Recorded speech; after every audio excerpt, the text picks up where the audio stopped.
Now we have this environment model with some baked lighting, some bad baked lighting, lots of artifacts, but that's okay. We are now going to export it and use it in SteamVR. We're going to upload it to the workshop. So I'm going to say we want to save this image texture first of all. Image, save as image, desktop, just whatever directory you want. Just need to know where it is. Call it tutorial. Make a folder called tutorial. Lightmap. Yeah, lightmap.png. Okay, so that's saved. Now, make sure that when you're in edit mode, the UV map has this image in the background, and if it doesn't, you can just select it down here. And also make sure you're in Blender render. You have a material. I don't know if this affects how it renders in SteamVR, but I just set the specularity down because it shouldn't be shiny. And make sure you have an image texture that is that correct light map texture.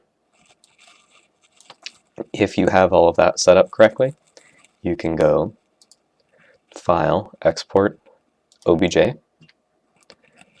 and go in that tutorial folder, hit Export OBJ. So a good test that I like to do is opening up a new instance of Blender, clearing the scene, and importing that OBJ that we just created. And if in textured viewport mode it has all the textures, we know that if Blender can recognize it, SteamVR should be able to as well.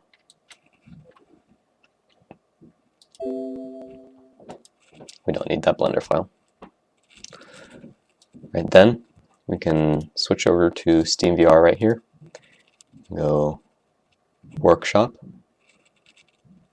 Upload New, type environment model, name, checkers. No, just say checkers. A checkerboard with floating lights. We will, in the file, we need to select tutorial checkers.obj, open that, and then we need to create a thumbnail as well. We can do this in Blender. You can click this button right here. Oh, it's not there. You can click that button right there, and you can do an OpenGL render of the active viewport, which is helpful. It gives us this kind of like alpha checkerboard background, but that doesn't really matter. And then I'm just going to take a screenshot of that. Oh, look, there's my, for the other one. And I don't know whether it needs to be the exact resolution, but I'm just going to, oh well. I'm going to go, I'm going to copy this here, paste it into here. This is my thumbnail creation for cropping stuff into the correct size.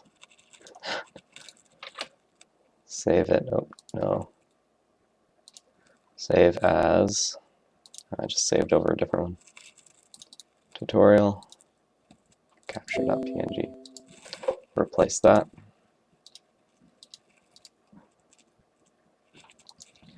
And then select that proper thumbnail file. Submit. Okay, I'm going to save this as a new one. Thumbnail.png.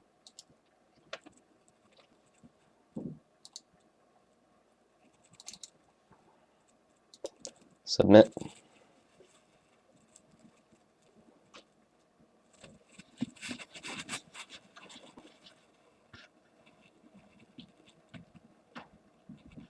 Alright, we now have submitted our checkerboard to the Steam Workshop. You can click subscribe and it will download it. You can watch it download down there. And I will put on my Vive. Open up that display mirror, so see what's going on. Oh, and I actually already have it open from testing it. That's kind of beside the point, though. If we go to a different one, like secret shop floor, here we are. If we want to switch to our checkerboard, we have it right here. This is downloaded from the public Steam workshop. Click on it, and we are in our floating checkerboard.